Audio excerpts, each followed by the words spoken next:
Christ को पूजने के लिए क्यों कहा विवेकानंद ने? ऐसा क्यों कहा स्वामी विवेकानंद ने कि अगर तुम मुक्ति चाहते हो तो ईसा मसीह के निकट होने की कोशिश करो? ईसा की पूजा करने के लिए उन्होंने कुरान तक का हवाला क्यों दिया? स्वामी विवेकानंद, ईसा मसीह भगवान थे, मनुष्य के शरीर में अवतरित साकार ईश्वर कई बार कई रूपों में खुद को प्रकट करते हैं और तुम केवल उन रूपों की ही पूजा कर सकते हो। जो परम ब्रह्म है, जो उपासना की वस्तु नहीं है, ईश्वर के निर्गुण भाव की पूजा करना बेमतलब है। मानव शरीर में अवतरित ईसा मसीह की हमें ईश्वर मानकर पूजा करनी होगी। ईश्वर के इस रूप से उच्चतर किसी रूप की पूजा कोई नहीं कर सकता। ईसा मसीह से अलग किसी भगवान की पूजा जितनी जल्दी छोड़ दोगे उतनी जल्दी तुम्हारा कल्याण होगा। तुम अपनी कल्पना निर्मित यहोवा की कहानी को लो और फिर महान ईसा मसीह की कहानी के बारे में सोच कर देखो।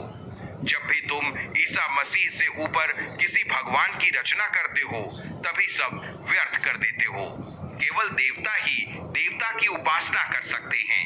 मनुष्य के लिए ये संभव नहीं और ईश्वर के प्रचलित प्रकट रूप से ऊपर किसी की उपासना की कोई कोशिश मनुष्य के लिए विपत्तिकारी हो सकती है। अगर तुम मुक्ति चाहते हो तो ईसा मसीह के निकट होने की कोशिश करो। तुम्हारे कल्पित किसी भी भगवान से वो बहुत ऊंचे हैं। अगर तुम्हें लगता है कि ईसा मसीह एक इंसान थे तो उनकी पूजा न करो, लेकिन जब ये मान पाओ कि वो भगवान हैं तब उनकी पूजा करो। जो बोलते हैं वो इंसान थे और फिर उनकी पूजा भी करते हैं, उनका काम शास्त्र और धर्म के अनुरूप कतई नहीं है। यहाँ बीच का रास्ता जैसा कुछ नहीं है। संपूर्ण शक्ति को ही स्वीकार करना होगा। जिसने पुत्र को देखा है उसने पिता के ही दर्शन किए हैं और पुत्र को देखे बगैर कोई पिता के दर्शन नहीं कर पाएगा। बस केवल बड़ी बड़ी बातें, सारहीन दार्शनिक विचार और स्वप्न और कल्पना रहेगी। अगर आध्यात्मिक जीवन में कुछ हासिल करना चाहते हो तो ईसा मसीह के रूप में प्रकट भगवान को मजबूती से पकड़े रहो। दार्शनिक रूप से ईसा मसीह और बुद्ध नाम का कोई इंसान नहीं था। उनमें हमने ईश्वर को ही देखा था। कुरान में मोहम्मद साहब ने बार बार कहा है, ईसा कभी सूली पर नहीं चढ़े, वो बस एक रूपक है। ईसा को कोई सूली पर नहीं चढ़ा सकता। तार्किक धर्म का सबसे निचला स्तर द्वैत भाव है और एक ही में तीन की अवस्थिति उच्चतम रूप है। जगत और जीव ईश्वर के जरिए ही एक दूसरे से बंधे हैं।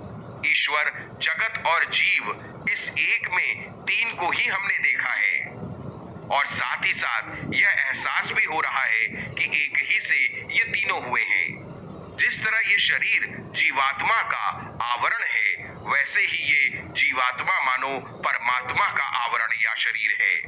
जिस तरह मैं समस्त प्रकृति की चेतन आत्मा है, उसी तरह ईश्वर की आत्मा भी आत्मा परमात्मा है। तुम ही वो केंद्र हो जिसमें तुम समस्त प्रकृति को देख रहे हो और उसी में तुम हो। जगत, जीव और ईश्वर, उन्हें लेकर ही पूरी सृष्टि की ये सत्ता है। इसलिए ये मिलकर एक है और साथ ही साथ अलग अलग भी है। इसके अलावा एक और तरह की त्रयी है, काफी कुछ ईसाइयों की ट्रिनिटी जैसी। ईश्वर ही परम ब्रह्म है। इस निर्गुण रूप में हम उसको अनुभव नहीं कर पाते, बस नेति नेति बोल सकते हैं। इसके बावजूद ईश्वरीय सत्ता से जुड़े कुछ गुणों को हम सोच सकते हैं। पहला, सत या अस्तित्व। दूसरा, चित्त या ज्ञान। तीसरा, आनंद। बहुत कुछ पिता, पुत्र और पवित्र आत्मा की तुम्हारी ट्रिनिटी की तरह। पिता है सत स्वरूप जिससे पूरी सृष्टि हुई है। पुत्र है चित स्वरूप, ईसा मसीह में ही ईश्वर का प्रकाश है। ईसा मसीह से पहले हर जगह ईश्वर थे, हर प्राणी में ईश्वर थे, लेकिन ईसा के आगमन से ही हम उनके संबंध में सचेतन हो सके कि यही ईश्वर हैं। तीसरा है आनंद, जो पवित्र आत्मा का भावावेग है। पूर्वोक्त ज्ञान के लाभ के साथ साथ ही मनुष्य आनंद का अधिकारी होता है। जिस क्षण तुम ईशा को अपने दिल में बसाओगे तभी से तुम्हारा परमानंद होगा और उससे ही तीनों एकाकार हो सकेंगे।